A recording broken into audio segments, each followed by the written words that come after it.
let's move. We got a few more minutes. Move to the Middle East. Joe Biden now is saying, okay, we're going to do a long operation in Yemen, an extended operation, which I might add implies something else.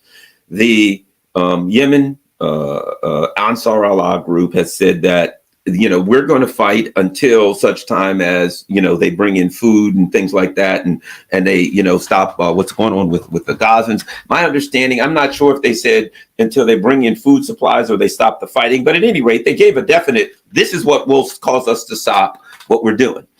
If Biden says this is going to be a long-term assault on Yemen, then that means he's planning for what's happening in Gaza to go on for a long time. Your thoughts on the Biden, which is clearly an unconstitutional engagement on Yemen, what's going on there, the escalatory issues. I don't know if you heard about that. They said 21 Israeli troops got blown up. Apparently, they were planting mines in a building to blow up this building. Some Hezbollah, as they tend to do, and they weren't in Gaza. They were like they're saying this buffer zone, right? So here's my understanding. These are the weekend reservists, and they don't want to put the reservists all the way in Gaza where it's really hot and heavy. So they put them in this what they're going to call a buffer zone. So they're blowing up these buildings. They put tanks, mines all over the place, knowing that hey, the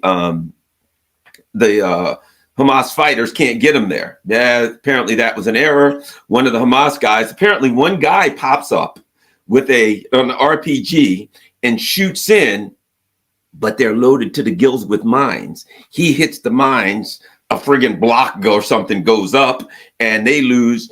The number we're told is 21. I'm reading there were ambulances and people, just so who knows how many injured, how many wounded. And as you said, when you're fighting in that rubble, it's not a winning combination. At any rate, your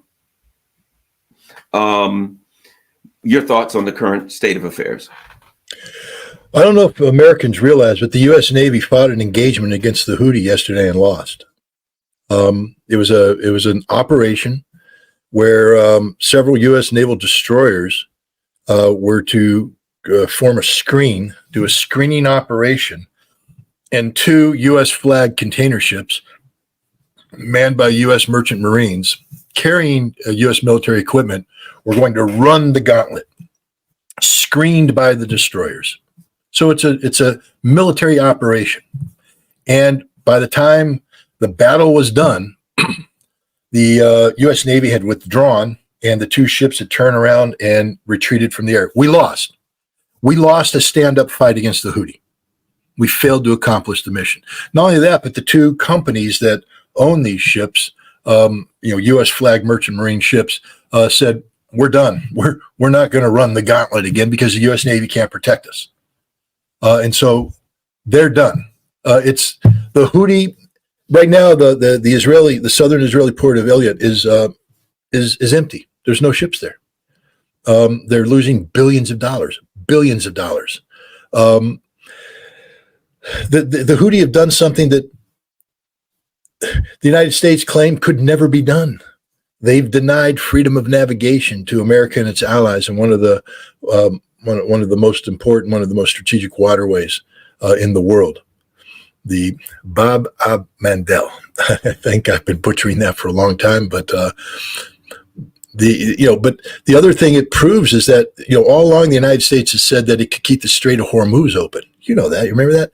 The Iranians are threatening. We guarantee that the Strait of Hormuz will be open. You can't guarantee anything. The Houthi just kicked your butt in a stand-up fight that you picked.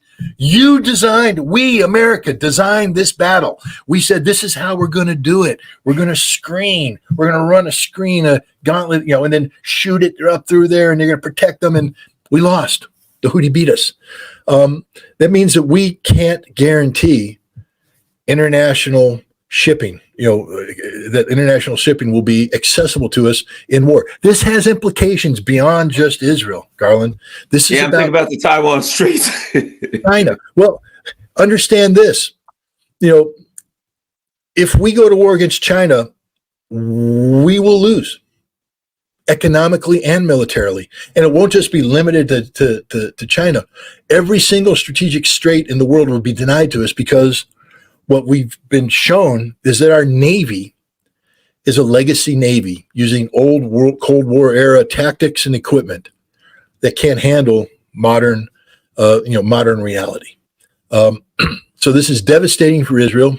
I have a hard time shedding any tears for Israel on this, and I'm just not going to. You made your bed, you sleep in it, guys. I'm not going to cry for those 21, 24 or more Israeli soldiers. They were blowing up Palestinian homes, civilian homes, to create a buffer along the border with Israel. And, I said all along, when you bomb a place into rubble and you have a tunnel network, they're going to pop up and pop you. And they popped up and they popped them. And I'm sorry. So sad, too bad to be you. I can't cry for any Israeli soldier that loses his or her life in Gaza. You shouldn't be there. And what you're doing there, the genocide that you're committing, is reprehensible. I await tomorrow's ruling by the International Court of Justice. I hope that it's on the side of South Africa and in defense of the Palestinian people. The Israelis shot a man, unarmed man, waving a white flag. There are no ifs, ands, or buts about him posing any threat, just straight up murder. They shot a woman holding the hand of her son as she crossed the street, waving a white flag, and they shot her. This is a war crime. Everything Israel does in Gaza is a war crime. So Israel's losing that war. Israel's talking about going to war against Hezbollah. I'll just tell you right now, if they fight Hezbollah, Hezbollah will not only defeat the Israeli army, Israel will lose the Galilee. They will lose northern Israel forever. They'll never get it back. They're going to lose the Golan forever. And this is good. This is good. The Zionist entity, whatever you want to call it, it's over. They've lost. They can't win. And to give you more further examples, the United States isn't just facing defeat against the Houthi in Yemen. I mean, we're going to escalate the fight against the Yemenis? How so? What are we going to bring? We going to put Marines on the ground? I don't think so. I mean, Biden is just stupid. But to show you the dangers of long-term military presence in an area that doesn't want you there, it looks like we're withdrawing from Syria, and it looks like we're going to withdraw from Iraq. It's over. The American experiment is finished. The Carter Doctrine is done. Nail in the coffin. Thank you, Joe Biden. And it's actually a good thing that it's over. I wish it was done in a more, peaceful manner that didn't have to resort to violence. But we're out of Syria. We can't sustain it. It's unsustainable. And we're out of Iraq. It's unsustainable. This is a huge victory for Iran, for the axis of resistance. But it also points out, while all this is happening, the hubris of America. We're now running an exercise. I forget what they call it. The 90,000 in NATO. 90,000 troops in NATO exercise to project power through Norway, through Sweden, into Finland. Good luck with that one, guys. This was the largest exercise since Reforger 1988. Reforger 1988, it was 125,000. This is 90,000. But to show you how much of a joke this is, Reforger employed over 1,000, almost 1,100 tanks. This big exercise, 133 tanks, a brigade. That's it, because that's all we have. We don't have any more. We're sending an empty LSD, landing ship, dock ship, to Norway. One. And we're going to load up some Finns and Swedes on it and pretend that we're doing some sort of amphibious assault. One. I planned a Corps-sized amphibious assault against the Alfau Peninsula in support of Operation Desert Storm, to project power. The number of ships that had to be assembled and protected with air cover to do a forcible landing was many, not one. This is a joke. This exercise is actually underscoring how weak and pathetic NATO is, because they don't have any capacity for large-scale ground combat, and it's unsustainable logistically. They call it 90,000 troops, but I'm telling you, the number of combat troops involved is far less. The majority of those 90,000 are on ships and submarines. They're logistics support troops. They're, drivers and such. But this is a joke. This is an absolute joke. And this underscores how weak we've become as a nation. Nearly $1 trillion a year in defense budget, and we can't do anything. And I know this is jumping, but I think you and I had a conversation a while back about, America's rebuilding of their strategic nuclear arsenal. And I was on record then, the defense budget was saying, it's going to be $100 billion. And I went, by the time this is done, it's going to be $1 trillion because we don't know how to build a system that works and can stay on time and on budget. Oh, well, the Sentinel missile has now it has to go to mandatory congressional review because it's blown through the budget cap, meaning they contracted a certain price. They've blown through it. They're like, close to 40% above budget. And then they're saying, we can't do it. It's too complex. And we're going to have to extend the timeline. And now if Congress was smart, they do it to that, what they did to the Crusader self-propelled artillery system and say, we're done. Too expensive. We're pulling the plug, but they're not going to. Politically, they can't. They got to have that land-based nuclear, delivery system to replace the Minuteman III, which is over 50 years old. So they're going to double down on stupid. We're getting ready to build $1 trillion system that doesn't work and will never work. That's the reality. And that's the reality of our defense budget. That's the reality of everything we do. We have a high-tech military that can't fight. They just proved it. Aegis-class ships, Aegis radar, the fantastic SM-3, SM-6 combination. We've got missiles, we've got radars, we've got ships. And the Houthi went, and we got drones and ballistic missiles, and you ain't going through the strait. And guess who won that battle? The Houthi.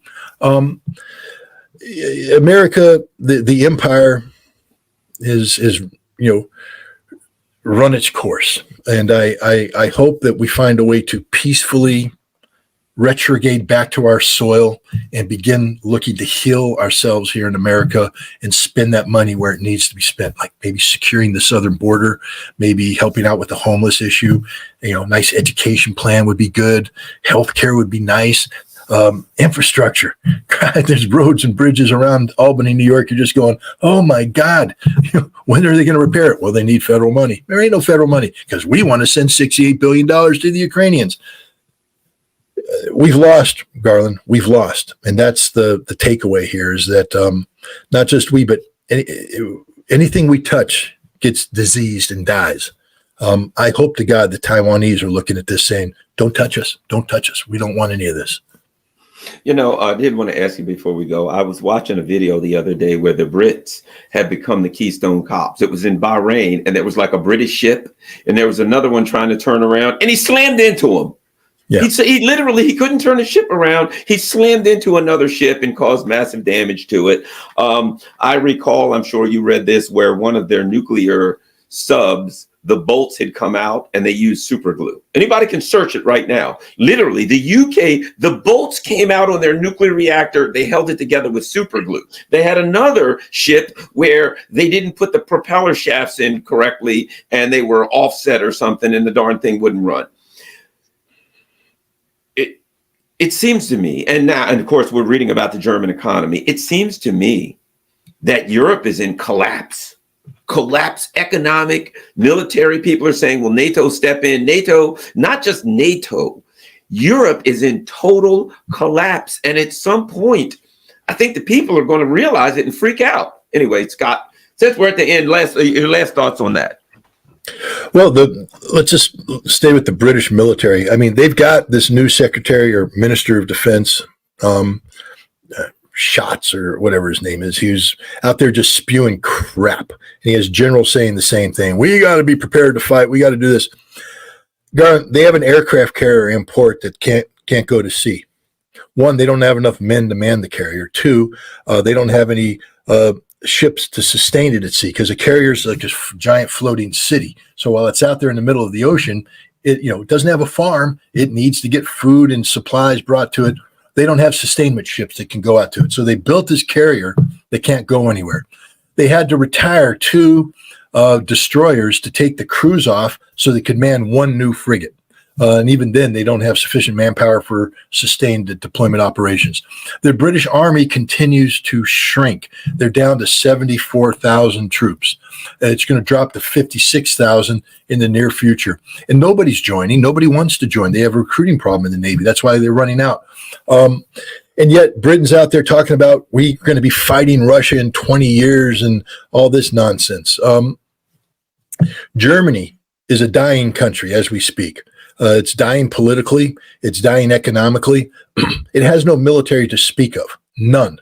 And I think the Germans are starting to wake up to that fact that half of their airplanes can't take off because they haven't been maintained properly. They have no more tanks. They don't have the ability to build new tanks. Too expensive. The industry doesn't exist anymore. They've admitted now that they lost the artillery war. You remember, I love the people going, Russia's only this. It's one country with a GDP of X. And Europe and the United States are 30 plus countries with a GDP of X times this. We're going to swamp them. And I went, no, you're not.